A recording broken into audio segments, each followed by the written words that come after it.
Il arrive au Vietnam avec un bloc-notes, une doctrine et une poitrine couverte de médailles. Le colonel Howard Lancaster, diplômé de West Point, commandant décoré, vétéran des LRRP et de l'AIRCAV, avait lu chaque page de chaque manuel que le Pentagone avait jamais produit. Pour lui, la guerre était une fonction. E égale M fois R. L'efficacité égale la machinerie multipliée par la routine. Il croyait en l'acier et au système. Il croyait en la puissance de feu, la logistique et les nombres écrasants. Et par-dessus tout, il croyait au contrôle. Depuis les airs, le Vietnam ressemblait à quelque chose de conquérable. Un théâtre d'opération où la guerre pouvait être menée proprement par zone, par phase, selon un calendrier. Mais cette illusion se dissipa rapidement sur le terrain, surtout quand le terrain n'était pas du tout un terrain, mais une jungle épaisse et pourrissante où même les hélicoptères hésitaient à faire du surplace. En 1969, le colonel Lancaster demanda une mission d'observation de courte durée auprès des éléments de reconnaissance alliés. Il voulait voir comment les autres nations opéraient, particulièrement les Australiens, qui, selon les rumeurs, faisaient les choses dites différemment dans la province de Phuoc Tuy. Ce qu'il attendait, c'était moins des éclaireurs de second ordre avec des accents britanniques. Ce qu'il obtint fut une fissure dans toute sa vision du monde. Le jour où il arriva à Nui-Dat, la base australienne, il se tint devant un petit hangar avec ses bottes cirées, son arme de poing bien ajustée et ses ordres impeccables dans une chemise en papier Kraft. Il fut accueilli par un officier de transport de la RF qui dit simplement « Ils vous attendent à la lisière des arbres ».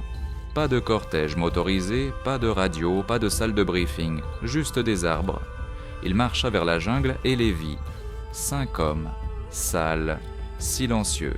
L'un d'eux avait scié le canon de son fusil l'un presque en deux. Un autre ne portait ni radio visible, ni casque, ni insigne de grade. Ils ne saluèrent pas, ils ne parlèrent pas.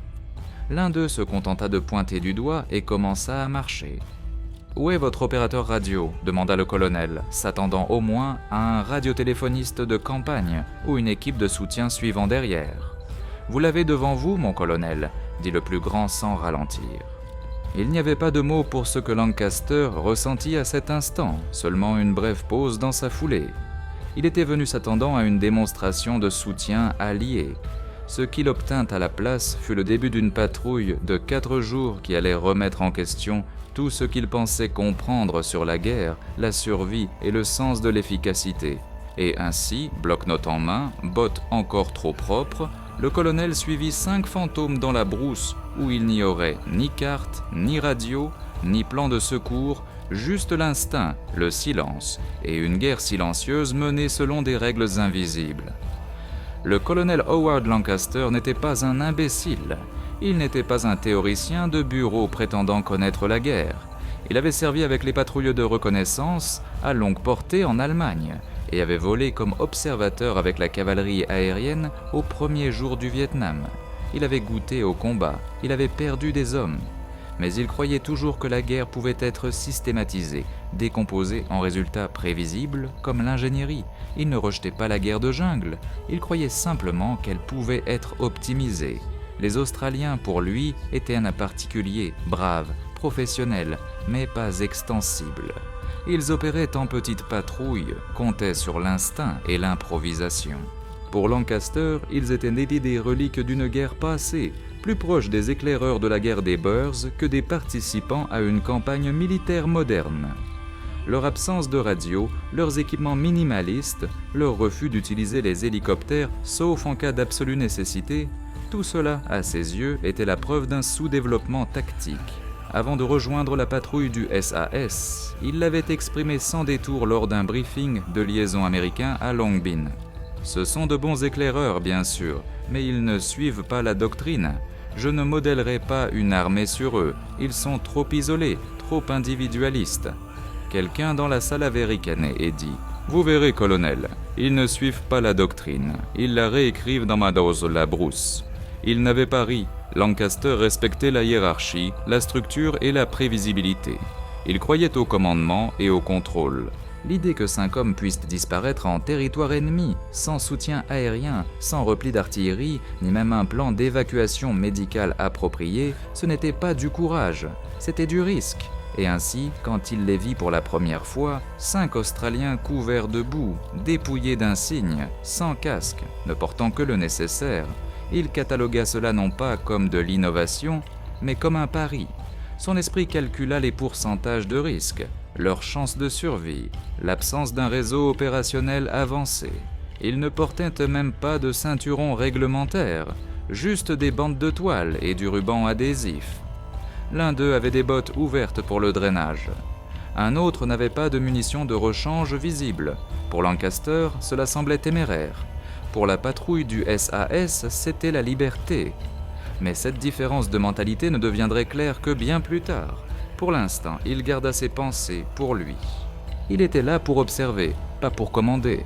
Pourtant, même alors qu'il les suivait plus profondément dans la lisière des arbres, une partie de lui croyait encore qu'il serait justifié, qu'éventuellement ils auraient besoin du système, de la machine, de la routine.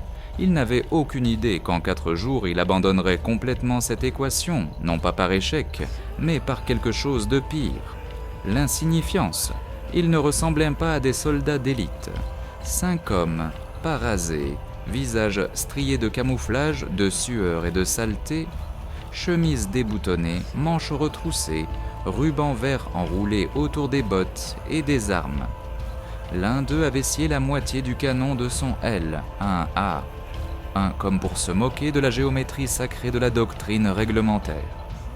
Un autre marchait pieds bas nus sur les 100 premiers mètres, ne remettant ses bottes qu'une fois que la jungle eut avalé la dernière trace de la base derrière eux. Pour le colonel Lancaster, c'était l'équipe la plus étrange qu'il ait jamais rencontrée. Personne n'aboyait d'ordre, personne ne marchait en tête longtemps. Il bougeait simplement, une ombre se fondant dans la suivante. Et pourtant, il continuait de regarder autour de lui, attendant le reste de l'unité. Après 10 minutes de marche, il demanda finalement « Alors, où est votre opérateur radio? Votre équipe de soutien-feu » L'éclaireur de tête, un homme nommé Wills, maigre et silencieux, avec une voix comme des feuilles sèches, tourna légèrement la tête et dit « Vous l'avez devant vous, mon colonel. » Lancaster cligna des yeux. Pas de radio, pas de soutien. Il jeta à nouveau un coup d'œil aux armes. Un L, un A1 avait sa crosse en bois enveloppée d'élastique. Un autre homme portait une mitraillette Owen de la Seconde Guerre mondiale. Aucune grenade ne pendait à leur ceinture. Pas d'équipement supplémentaire, pas de carte qu'ils pouvaient voir, juste 5 hommes et la jungle. Il nota tout mentalement. Pas de communication, pas de force de réaction rapide, pas de renfort, pas de queue logistique. Sa doctrine hurlait. Sa formation lui disait que c'était du suicide. Mais ces hommes ne marchaient pas comme s'ils improvisaient. Ils bougeaient comme s'ils avaient déjà répété cet itinéraire dans leur esprit. Comme si la jungle était leur maison et lui l'invité. Un intrus maladroit, bien nourri, traînant derrière avec des bottes propres et un air confus. Et toujours pas un seul d'entre eux n'expliquait quoi que ce soit. Pas de briefing, pas de phase d'orientation, juste le pas suivant en avant, et le suivant, et le suivant. À midi, Lancaster était trempé de sueur, ses chaussettes étaient détrempées, son sac pesait plus lourd à chaque liane qu'il traversait. Les Australiens, pendant ce temps, n'avaient pas rompu leur rythme. Ils marchaient comme des machines, mais pas mécaniquement, de façon prédatrice, comme des créatures faites pour cet environnement. À un moment, Lancaster essaya d'affirmer un certain contrôle. « Avons-nous une position de repli marquée ?» Silence, puis Wills. « Les replis, c'est pour quand on est repéré, mon colonel. » Ce n'était pas de l'arrogance, c'était quelque chose de plus profond, une sorte de dédain pour l'idée même d'être secouru, comme si avoir besoin d'aide signifiait qu'on avait déjà échoué la mission. C'est alors que cela le frappa, non pas comme une pensée, mais comme un sentiment. Ces hommes n'opéraient pas autour de la jungle, ils la devenaient. Et pour la première fois depuis son arrivée au Vietnam, le colonel Lancaster se sentit comme l'étranger, pas le commandant, pas l'expert, juste un homme avec trop d'équipements, trop de questions et une longue marche devant lui. Au deuxième jour, la jungle était à l'intérieur de ses vêtements, à l'intérieur de ses poumons, à l'intérieur de ses os. Le colonel Lancaster avait depuis longtemps cessé de vérifier sa montre. Le temps dans la brousse ne se mesurait pas en heures.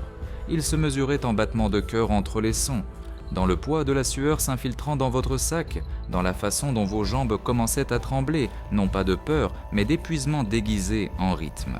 Les Australiens ne parlaient pas une seule fois, pas d'ordre chuchoté, pas de halte ici. Tout se faisait avec les mains, à peine même des gestes, juste des doigts, pointant, des paumes levées, un mouvement de tête, et d'une façon ou d'une autre, tout fonctionnait. Lancaster essayait de suivre, mais sa respiration le trahissait. Il était bruyant, pas en volume, mais en présence, le genre de bruit que les animaux peuvent entendre avant même que vous réalisiez que vous êtes déplacé. La patrouille marchait en file indienne, espacée, étalée. Aucun homme à portée de bras du suivant, aucune empreinte répétée. Le chemin qu'il traçait aurait aussi bien pu être invisible. Et puis cela arriva. Ils s'arrêtèrent dans un bosquet silencieux. Pas d'oiseaux, pas de vent. Lancaster s'appuya contre un arbre, la poitrine haletante. Les moustiques dansaient autour de ses oreilles, festoyant. Il les chassa sans réfléchir. L'un des Australiens, un soldat nerveux avec un maquillage de camouflage noir et des yeux comme de la pierre, se retourna lentement et le fixa, pas en colère, juste déçu. Ce moment piqua plus que n'importe quelle réprimande qu'il avait reçue dans sa carrière. Les bottes de Lancaster faisaient un bruit de succion. Son équipement était encombrant. La radio dans son sac, modèle standard, n'arrêtait pas de bouger à chaque pas, accrochant les branches, le métal cliquetant contre le métal. Les Australiens, rien. Même leur fusil était silencieux. Pas de cliquetis, pas de balancement, juste des extensions du bras, comme des lances ou des griffes. Il avait été entraîné à survivre dans la jungle. Eux s'y étaient adaptés. À un moment, il glissa sur une racine. Juste un léger trébuchement, mais l'équipe s'arrêta comme si quelqu'un avait tiré un coup de feu. Personne ne l'aida à se relever. Personne ne dit un mot. Le message était clair. Tu es un handicap maintenant. Le silence enseignait plus que n'importe quelle conférence. C'était brutal, humiliant et efficace. Dans le monde d'où venait Lancaster, les soldats étaient félicités pour la clarté de leur voix, la rapidité de leur commandement. Dans ce monde, le son était un avertissement, le bruit était la mort. Il commença à remarquer ce qu'il remarquait, la fougère cassée qui n'avait pas encore bruni, le changement dans les motifs des insectes, la chute de pression atmosphérique, la façon dont les oiseaux se taisaient avant même que l'ennemi n'arrive. L'un des hommes cueillit une feuille sur un buisson, l'écrasa doucement entre ses doigts, puis hocha la tête. Pas d'explication, juste du mouvement. Lancaster suivit, maintenant plus prudemment, essayant de devenir plus petit, moins présent. La jungle n'était plus un décor, c'était le champ de bataille, le professeur, le miroir, et elle se moquait du grade. Au 3e jour, le colonel Lancaster avait cessé d'essayer de comprendre l'itinéraire. Il ne consultait jamais de carte, ne s'arrêtait jamais pour trianguler ou référencer une grille. La jungle elle-même, ses motifs, ses silences, ses odeurs, étaient leur boussole. Au début, Lancaster pensa que c'était de l'arrogance. Maintenant, il n'en était plus si sûr. Cela commença avec les oiseaux. À un moment, la jungle bourdonnait de vie, cigales, feuilles bruissantes, appels de perroquets au loin. L'instant d'après, rien. Un silence non pas de paix, mais d'absence. Comme si quelque chose était entré dans la forêt et que toutes les autres choses s'étaient éclipsées pour lui faire place. La patrouille se figea. Pas de mots, juste l'immobilité. Wills, le chef de patrouille, leva lentement un doigt, puis pointa vers la canopée au-dessus. Ses narines frémirent légèrement. Ce fut le seul mouvement. Lancaster tendit ses sens. Il n'entendit rien d'inhabituel, ne vit rien. Puis il l'aperçut, faible et aigre, presque noyé par la terre et la pourriture. De la fumée de cigarette, quelqu'un à proximité, au vent, négligent, nerveux. Wills ne réagit pas avec panique, pas d'appel radio, pas de signal de main pour une attaque. Au lieu de cela, il se retourna et dirigea silencieusement l'équipe dans un large arc, contournant vers les hauteurs. Pas de bruit, pas de précipitation. Comme une meute de prédateurs se déplaçant non pas pour combattre, mais pour comprendre. Lancaster suivit, déconcerté. Dans sa formation, le contact signifiait l'action. Fixer l'ennemi, appeler le soutien aérien, coordonner l'artillerie, engager. Mais les Australiens ne cherchaient pas un échange de tirs, ils regardaient une erreur se dérouler. Alors qu'il rampait de la plus près, Lancaster aperçut des formes ombragées en uniforme vert, du mouvement des armes. Une petite unité nord-vietnamienne, peut-être 6 ou 7, rassemblée près d'une piste de gibier, parlant, fumant, détendu. Les Australiens ne parlèrent pas. Ils se fondirent dans la brousse, l'un dans un arbre, un autre derrière un amas de racines. Lancaster cligna des yeux et ils avaient disparu. Il se retourna, attendant des ordres. Aucun ne vint. Juste un regard silencieux de Wills, qui leva 3 doigts, puis tapota son poignet. 3 minutes. Attendre. Le pouls de Lancaster s'accéléra. À Long Binh, cette situation aurait déclenché toute une chaîne de réponses coordonnées, demandes de soutien, références de grille. Ici, juste le silence et la patience. Et puis, aussi soudainement, les Australiens s'éloignèrent, non pas vers l'ennemi, autour d'eux, large et lent. Non pas parce qu'ils avaient peur, mais parce qu'ils n'avaient pas besoin de tuer. Ce n'était pas la mission. La cigarette avait été l'avertissement, pas l'opportunité. De retour à distance de sécurité, Wills parla, finalement. « Ils ne nous cherchaient pas besoin de leur faire savoir qu'on est là. » Lancaster hocha la tête, mais une partie de lui se révolta. Tant de formation, tant de doctrine, lui disant de dominer le terrain, pas de l'éviter. Pourtant, ce qu'il venait de voir était un contrôle d'un ordre supérieur. Le genre qui ne laissait ni corps, ni traces, ni douille, seulement la confusion, seulement la peur, seulement des questions. Ils n'annoncèrent jamais que cela allait arriver. Il n'achut pas d'ordre, pas de compte à rebours, pas de plan exposé devant le colonel Lancaster. Juste un changement de rythme, à peine perceptible, comme la jungle retenant son souffle. Cela commença par une légère inclinaison de tête, une pause dans le pas, un regard échangé d'homme à homme, plus rapide qu'un murmure. C'était tout, c'était le signal. La patrouille se dissolut dans les sous-bois. Lancaster s'accroupit, incertain de ce qu'il avait déclenché. Il n'avait rien entendu, rien vu, mais les Australiens avaient disparu. Un moment, ils étaient à côté de lui. L'instant d'après, ils étaient des ombres parmi les branches et les lianes. Les secondes s'égrenèrent, puis vint la frappe. 3 coups de feu, précis, espacés, définitifs. Pas une rafale, pas un tir de panique, juste la ponctuation froide du savoir-faire. Chaque tir une décision, chaque cible déjà étudiée, évaluée et effacée. Pas de cris, pas de célébration, pas de chaos, juste le silence, revenant comme un rideau qu'on tire sur la scène. Lancaster resta immobile, stupéfait. Sa formation l'avait préparé aux échanges de tirs, au crépitement des radios, au rugissement des hélicoptères de combat, au hurlement de l'artillerie, une guerre de bruit et de force. Mais ceci n'était pas la guerre, c'était une suppression. Le SAS ne combattait pas, il effaçait. 15 secondes après le premier tir, la patrouille réapparut un par un, calme, respiration régulière. Pas un mot prononcé. Wills s'agenouilla près de l'un des corps, un éclaireur nord-vietnamien, qui s'était aventuré trop près du bord d'un ruisseau asséché.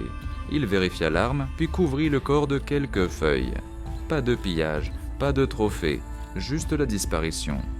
Lancaster s'avança, toujours incertain de ce qu'il devait dire. « On le signale » demanda-t-il.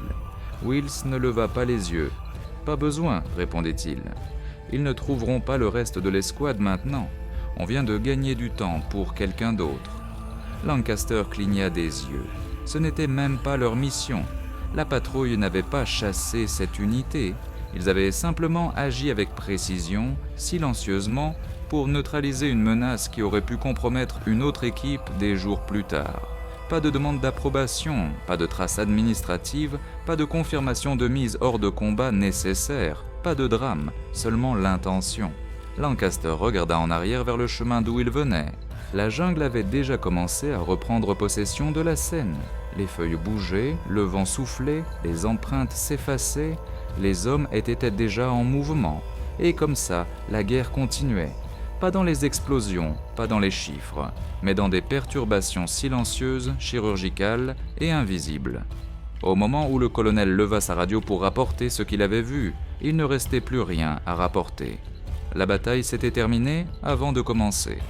Le dernier matin de la patrouille, la jungle s'était un peu adoucie. La pluie s'était retenue. La lumière perçait en rayons atténués.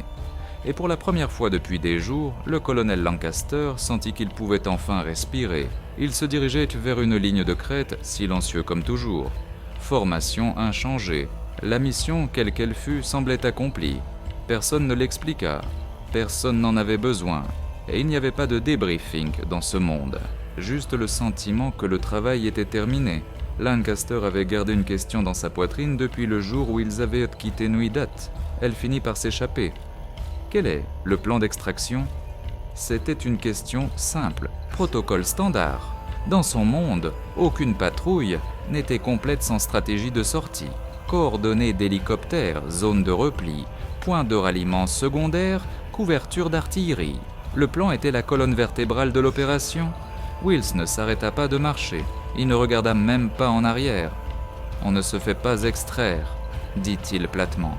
« On marche. » Lancaster s'arrêta net. « On marche. » Cela ne sonnait pas comme de l'arrogance. Ce n'était pas de la bravade.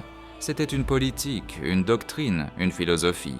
En 4 mots, Wills avait démantelé la moitié de ce que Lancaster croyait nécessaire au fonctionnement d'une armée moderne. Il ne faisait ni pas confiance à l'extraction. Il ne comptait pas sur le soutien aérien, pas d'évacuation médicale, pas de parapluie d'artillerie, pas de force de réaction rapide attendant de fondre sur eux. Pour le SAS, ces choses n'étaient pas des filets de sécurité, c'étaient des points faibles, des dépendances, des béquilles, des choses qui vous rendaient plus bruyants, plus lents, plus visibles. Pour Lancaster, c'était impensable, mais en regardant les 5 hommes devant lui, sacs légers, yeux alertes, corps affinés par le mouvement et la précision, il réalisa quelque chose. Ils n'étaient pas préparés à être secourus. Ils étaient préparés à ne jamais en avoir besoin. Il n'y avait pas de « am si les choses tournent pas tournent dans leur vocabulaire. Juste ne pas être vu, ne pas être entendu, ne pas être trouvé. Lancaster avait passé sa carrière à construire des systèmes qui supposaient que l'échec était toujours au coin de la rue, que la sécurité venait d'un soutien en couche et d'une communication constante. Le SS avait fait l'inverse. Ils avaient transformé la survie en responsabilité personnelle, pas en structure de commandement. Pour eux, chaque gramme d'équipement était un choix, chaque son était un handicap, chaque pas devait se justifier. Et soudain, Lancaster comprit pourquoi ils ne portaient pas de radio, pourquoi leurs fusils semblaient mutilés, pourquoi leurs yeux ne cessaient jamais de scruter. Ce n'étaient pas juste des soldats, c'étaient des plans d'évasion avec de la peau. Ils ne patrouillaient pas simplement, ils s'évanouissaient. Plus tard, de retour au périmètre de Nuidat, un camion attendrait pour ramener le colonel à Long Binh. Wills et les autres ne monteraient pas. Ils disparaîtraient simplement dans la brousse. Une autre mission déjà en cours. Lancaster grimpa à l'arrière du véhicule, silencieux. Ses bottes étaient à déchirer. Son arme de poing était rouillée par la sueur. Sa carte était inutile. Il regarda une dernière fois la lisière des arbres, mais il n'y avait rien là. Ils étaient déjà partis. Le trajet de retour vers Long Binh sembla plus long que la patrouille. Le camion cahotait sur la route de latérite, soulevant une poussière rouge qui recouvrait tout, ses bottes, sa peau, les plis de son carnet. Le colonel Lancaster était assis en silence, les bras posés sur ses genoux, regardant la jungle reculer dans le rétroviseur comme un fantôme qui s'efface. Quand il arriva au quartier général américain, c'était comme si la guerre s'était réinitialisée. Le chaos des blocs-notes, des ordres criés, du bavardage radio entrant et l'odeur de café chaud et de carburant diesel l'accueillirent comme un vieil ami. Les cartes étaient toujours épinglées au mur, des flèches tracées en couleurs vives, zone, objectif, zone de destruction. Mais quelque chose en lui avait changé. Il se tint devant la grande carte murale, celle que chaque officier passait au moins une douzaine de fois par jour, et fixa simplement. Elle était couverte d'épingles et de lignes et de symboles codés, routes marquées en rouge, zone d'atterrissage d'hélicoptères en bleu, couverture d'artillerie en vert. Tout semblait propre, trop propre. Il chercha la province de Phuoc Tuy, la zone qu'ils avaient patrouillée. Elle était marquée de quelques fines flèches, une limite de compagnie et une étiquette. Activité faible, contact limité. Il faillit rire. Ce qu'il avait vu dans ces forêts n'était pas une activité faible. C'était un genre de guerre complètement différent. Une guerre sans icône, une guerre qui ne rentrerait sur aucune carte. A war of shadows where impact left no footprint, where a five-man team could change the fate of a whole district and vanish without leaving a radio log behind. A young lieutenant walked past and said, "Sir, need a debrief written." Lancaster didn't answer. He kept staring at the wall. Later that night, he sat at his desk. The form was blank in front of him. Une guerre d'ombre où l'impact ne laissait aucune trace, où une équipe de 5 hommes pouvait changer le destin de tout un district et disparaître sans laisser de journal radio derrière elle. Un jeune lieutenant passa et dit « Mon commandant, il faut rédiger un compte-rendu ». Lancaster ne répondit pas. Il continua à fixer le mur. Plus tard, cette nuit-là, il s'assit à son bureau. Le formulaire était vierge devant lui. La section du rapport après action demandait des indicateurs standards. Forces ennemies rencontrées, pertes infligées, perte des forces alliées, munitions dépensées, leçons apprises. Il ne remplit qu'une seule section. Sous remarque, il écrivit « J'ai vu 5 soldats australiens accomplir en 4 heures plus que certains de mes bataillons n'accomplissent en une semaine. Ils n'ont requis aucun soutien, n'ont donné aucun ordre et n'ont demandé aucune assistance. Ils n'ont pas demandé d'extraction parce qu'ils n'ont jamais envisagé l'échec. Leurs outils étaient le silence, la patience et l'instinct. Leur doctrine, s'ils en avaient une, était la survie sans permission. L'ennemi ne savait même pas qu'ils étaient là. Moi non plus, à peine. » Il arrêta d'écrire, baissa les yeux vers ses bottes, encore couvertes de boue de jungle. Puis il regarda son arme de poing sur le bureau. Il ne l'avait pas dégainée une seule fois pendant toute la patrouille. Avant l'extinction des feux, il murmura quelque chose à voix haute, à personne en particulier. Nous avons été entraînés à gagner par la puissance de feu. Eux gagnent en ne jamais étant vus.